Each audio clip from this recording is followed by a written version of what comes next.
3 samples of gas A B C, ठीक है, gamma दिया है 3/2, हैव इनिशियली इक्वल वॉल्यूम्स। अच्छा, 3 सैंपल्स ए बी सी, तीनों का वॉल्यूम इनिशियली इक्वल है, तो इधर भी लिख देता हूँ, इधर भी v लिख देता हूँ, इधर भी v लिख देता हूँ, ठीक है। Now volume of each sample is doubled. अच्छा, इसका भी वॉल्यूम डबल हो गया, इसका भी वॉल्यूम डबल हो गया, और इसका भी वॉल्यूम डबल हो गया, लेकिन सबके लिए प्रोसेस अलग अलग है। एडियाबेटिक है ए के लिए एडियाबेटिक प्रोसेस है, बी के लिए आइसोबारिक प्रोसेस है, IB मतलब आइसोबारिक प्रोसेस, और सी के लिए आइसोथर्मल प्रोसेस है।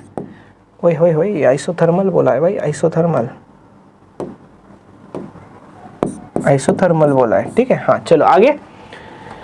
If final pressure are equal for all 3 samples, okay, ratio of the initial pressure,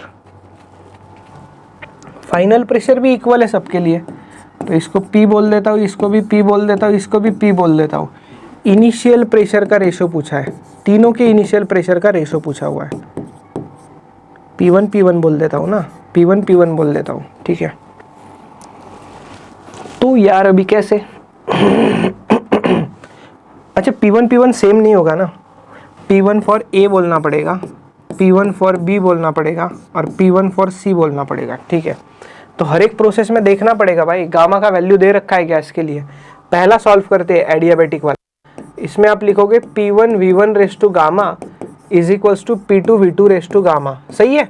P1 को लिखोगे P1 for a process, last में लिख दूंगा, V1 को लिखोगे V रेस टू गामा लिखोगे 3/2 इज इक्वल्स टू P2 को P ही लिखना, बेटा, V2 को 2V लिखना का पावर 3/2, V कैंसल, तो P1 फॉर ए प्रोसेस कितना आया आपका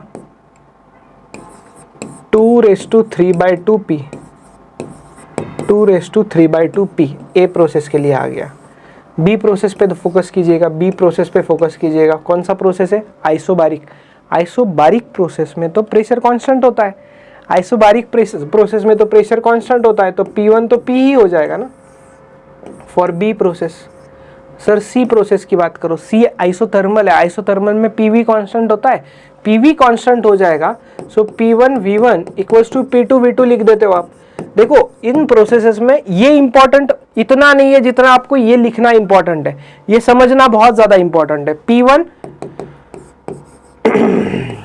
नहीं पता, V1 को V ले लेना, P2 को P ले लेना, और V2 को 2V ले लेना, V से V कैंसल, आपको P1 फॉर C प्रोसेस मिला 2P, बस खल्लास हो गया है काम, इनका रेशियो ले लेना। यहां तक सही है ना, मैं आगे एक स्लाइड ही ऐड कर देता हूं। P1 for A is to P2, P1 थोड़ा सा गड़बड़ होता है ना, तो आगे लिंक टूट जाता है यार। P1 फॉर C, तो P1 फॉर A कितना बोला था बेटा, P1 फॉर A बोला था 2/3/2P, 2/3/2P, देन B के लिए कितना आया था P, और इसमें 2P, तो ये P कैंसल। और ऑप्शंस में कैसे नजर आ रहा है हमको, हमें सारे ऑप्शंस ऐसे नजर आ रहे हैं, तो कैसे सॉल्व करें सर इसको।